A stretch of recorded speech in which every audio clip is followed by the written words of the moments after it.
Salut à tous, bon, j'espère que tout le monde va bien. Ici tout va bien, voilà. Donc j'avais à cœur de faire aussi des toutes petites vidéos sur des questions, concrètes ou des questions que l'on peut se poser. Donc ma première vidéo sur ces thèmes-là, c'est quoi aimer Christ? Concrètement, qu'est-ce que ça veut dire? J'aime Dieu, j'aime Christ. Cette pensée m'est venue il n'y a pas longtemps parce que j'ai vu un de mes frères et je lui ai posé la question, je lui ai dit mais en fin de compte concrètement c'est quoi aimer Dieu? Et ça a poussé à une certaine réflexion parce que pour beaucoup c'est peut-être juste un sentiment ou ça peut être abstrait. On peut se dire oui mais moi j'aime Dieu. Donc il y en a plein qui aiment Dieu comme on peut aimer n'importe quoi. Mais la parole, Christ est très concret en fin de compte. Il était très concret dans la manière dont doit se manifester cet amour. Parce que euh, beaucoup peuvent se dire, oui, j'aime Dieu, mais concrètement, est-ce que c'est réel dans notre vie? Donc, je vais faire court et je vais vous emmener sur 2-3 versets qui vont répondre concrètement à cette question.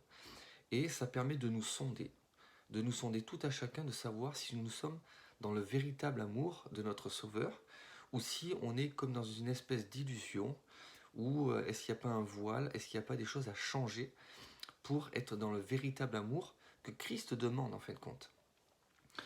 Donc, on va lire juste dans les évangiles, c'est Jésus qui parle, et il parle de cet amour-là.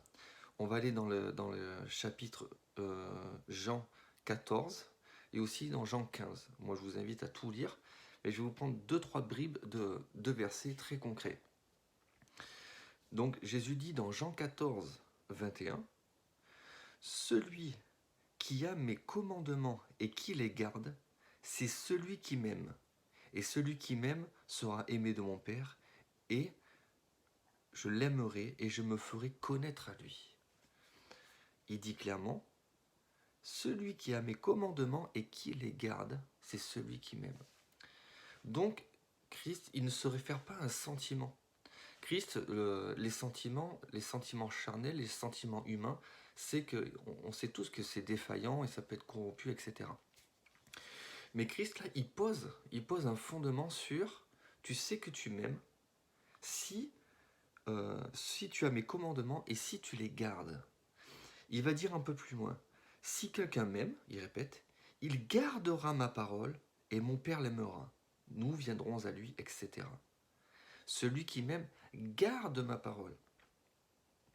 Un peu plus haut, il dit, si vous m'aimez, gardez mes commandements. C'est extraordinaire.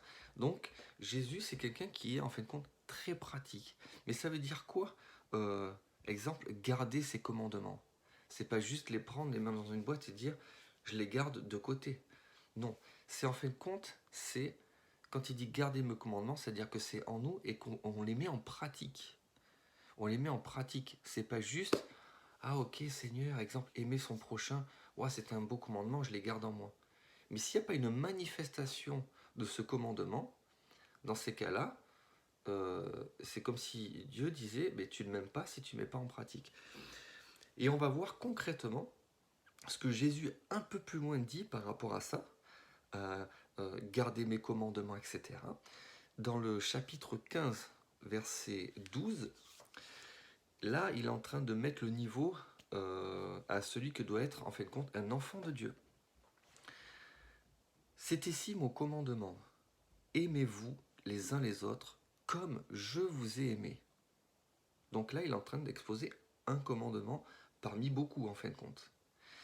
Et il parle de ce qu'est ce commandement. Il n'y a pas de plus grand amour que de donner sa vie pour ses amis. Donc là, il est en train de parler de l'amour que l'on manifeste.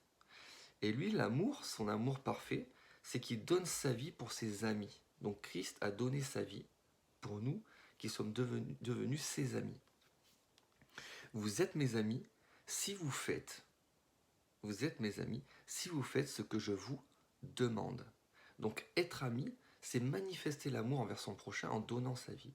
Et là, il est en train de nous retourner la chose envers nous. Il se dit, si vous êtes mes amis, si vous faites ce que je vous commande. En gros, je sais que vous m'aimez, vous devenez mes amis dans cet amour-là, si vous faites ce que je vous commande.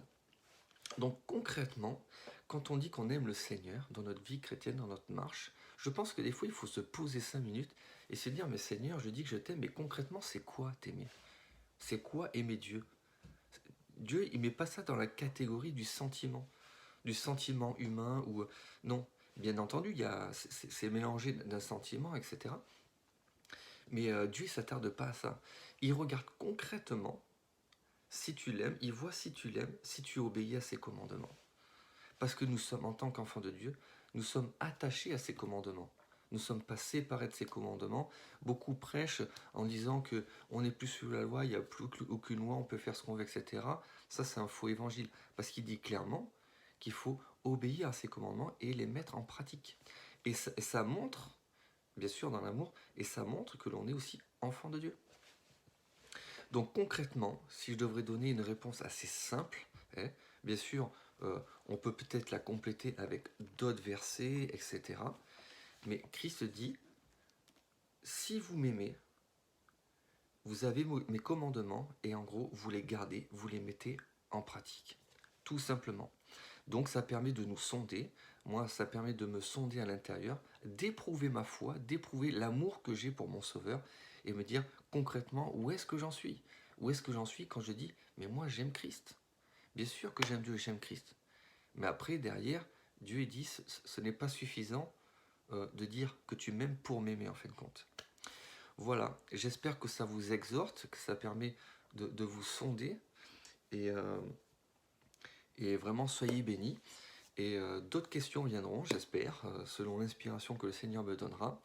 N'hésitez pas à commenter si vous avez quelque chose à ajouter ou à approfondir. Voilà, soyez bénis et je vous dis à bientôt.